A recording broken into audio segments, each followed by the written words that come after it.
Spartak!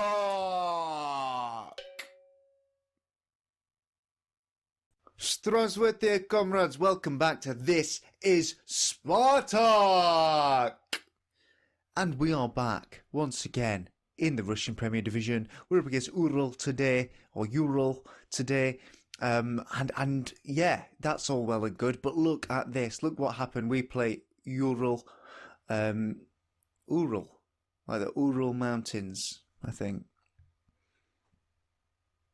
Look at this. Saturday, the day before. Sure, CSKA won. Fantastic for them.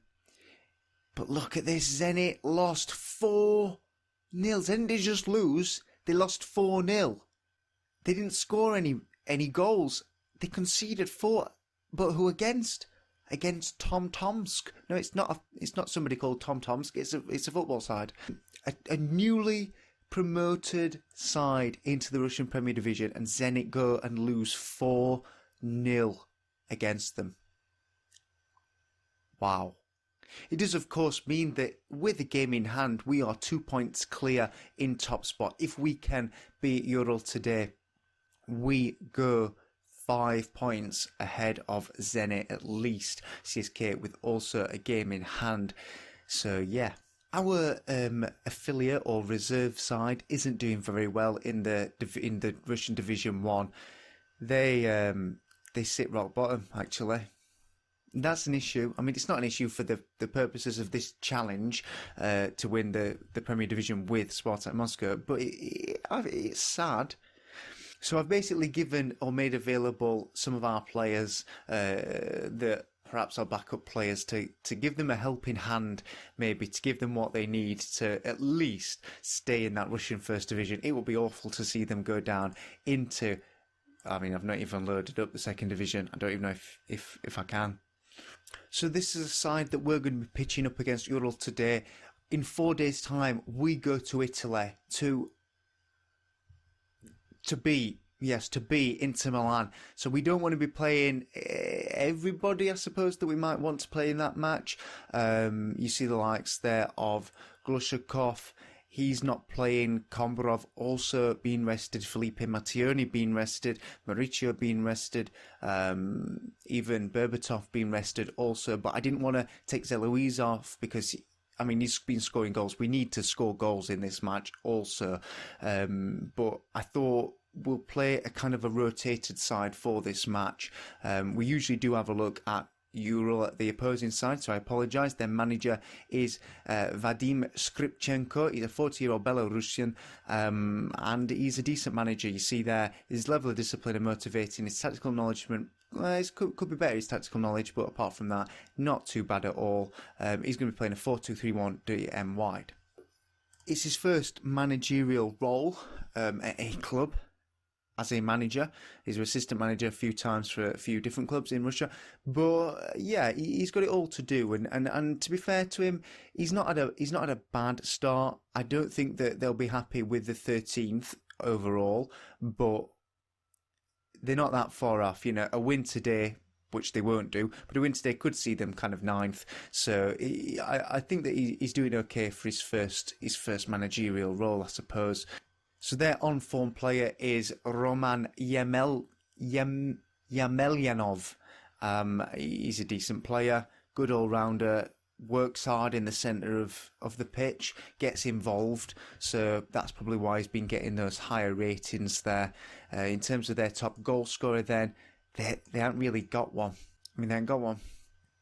But they have got an old Spartak legend, not sure he's a legend, but an old Spartak icon then from the early days. Before, of course, he moved to Tottenham in England. He was a Spartak Moscow guy. He was in the intro thing, the trailer thing for this save. And he did score goals for us, it seems, so that's all okay. Went to Lokomotiv after playing with Tottenham, and yeah, hasn't really done very well, you could say, since then. He's now 34 years old. His mentals, obviously, you'd expect them to be good at 34 years old, especially because he's played in the Premier Division in England as well. His technicals are average, maybe. and his physicals have depleted somewhat, especially his acceleration, but he's still quite a strong physical player. But he's only scored 1 goal in 8 starts for URAL, so yeah, 2 goals is basically their top goal scorer. I'm not nervous about this match at all. We're going to play control, fluid, and very much similar kind of play to what we usually do play. So here we are, we're up against URAL. We're in the Ural Mountains. I think I've not done any research. I think the last time I checked, there were some mountains called that. So Yeschenko makes a foul within 20 seconds of the match. So well done, mate. Zadas to Kulakov, that fullback that we noted as being their key man. Oh no! Makiev! You fool!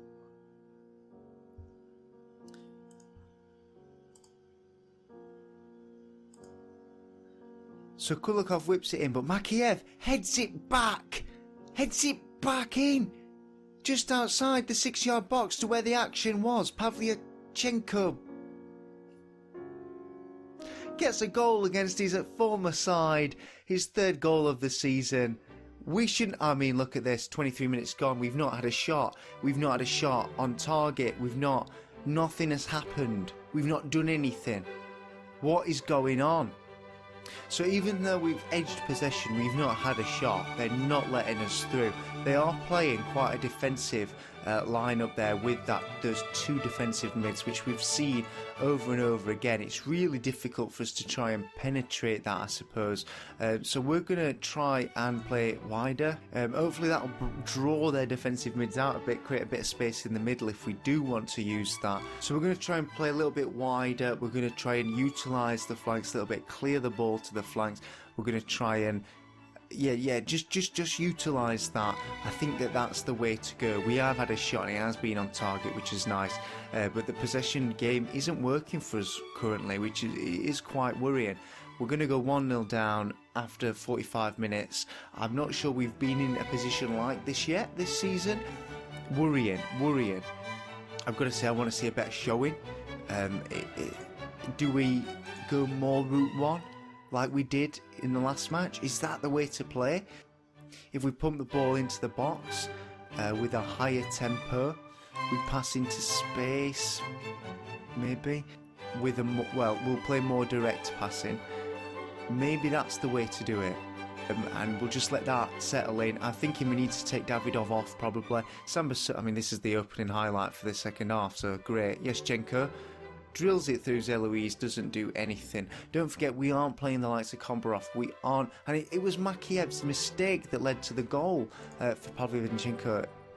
And really, that's all it was. And then I think they just sat back quite a bit. Quincy Proms did get a goal for us, I think, in the last match. So he can get goals. I'm just thinking, should we just stick him on? I think we will. I think we're going to stick him on instead of Berbatov. I want to see him play. I think he'll do all right. I think he'll be okay for us if we do stick him on. We have got a slot to put a foreign player on if we so choose. I think it's probably time for Sambassur to come off as well. The defence has had a poor game, to be fair. But I'm going to bring Glushakov on, because he's a hard-working player, a real rock in that centre, he's just a star. Maybe our final sub will be Zobnin to come off, because he's not looking very fit.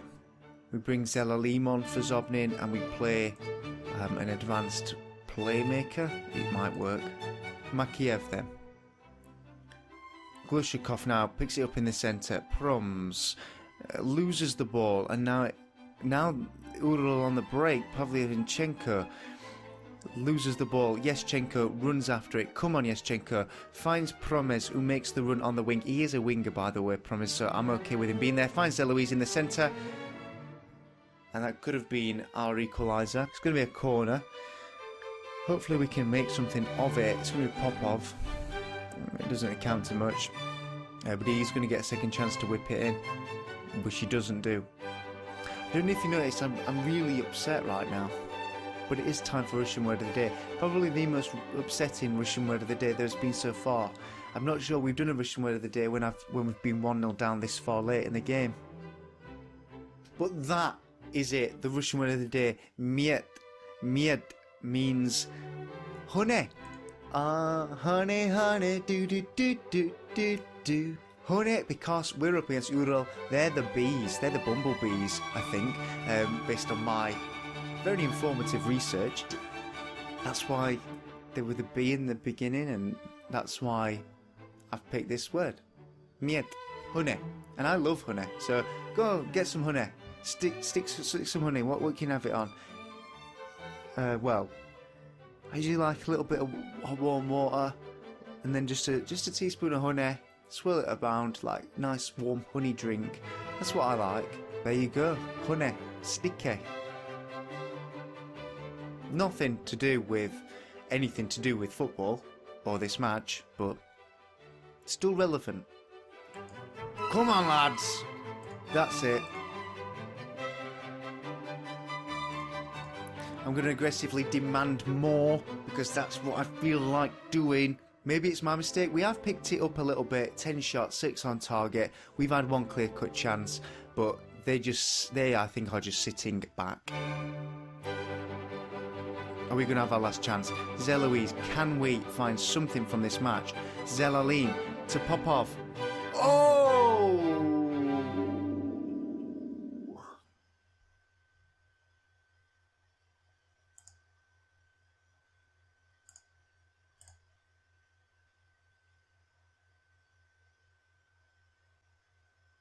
You saw there, I wasn't happy with the result.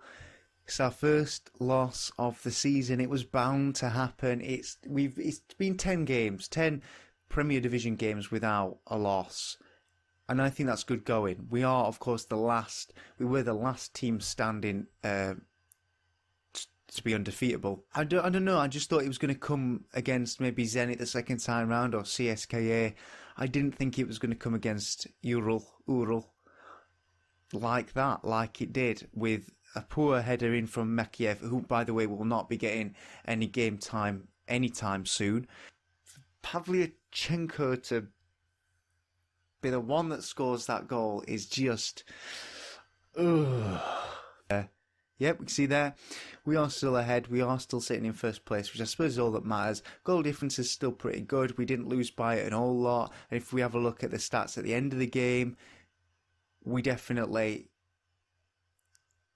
Our changes definitely made an impact there. And I'm wondering, we're going to scrap the possession football and maybe just play a bit more of the Route 1? I don't know. We didn't come up with anything there. And I have a feeling it's because they were playing so defensively. It was just really difficult to break down. But anyhow, less of that. We've lost. There is nothing more to say. And we have to go to Italy in 4 days' time, having lost our first Premier Division match, and also the first match where we haven't scored a goal since the Angie match, where it was 0-0. And that was months ago, well, a month and a half ago.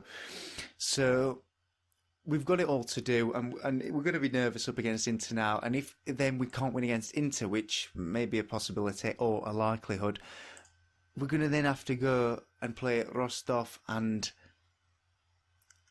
we might break down there as well. So I hope this isn't the start of us crumbling. I hope that we can pick it up a bit, if not against Inter, which would be fantastic, against Rostov, because I'm now a little bit worried. I don't know if you can tell. Okay, so that's all. It might have been a very speedy episode. I've meant it to be because I wanted to get to the Inter match, to be fair, but I want us to do that on a separate episode. So that's how it is, guys. That's just how it is. I hope you've enjoyed this episode. Please pop a like down there if you haven't subscribed to the channel if you're new, and tell me what went wrong, please, in the comments box below. It's our first loss. Something weren't right. We were 25 minutes in and we hadn't had a shot. Something was not right there. Enlighten me. That's it. I mean, I'm deflated. I'm just gonna obviously shut this down, go and lie down for a bit and see how I feel later. But until the Inter match, I shall bid you farewell right now. Nos vedanya.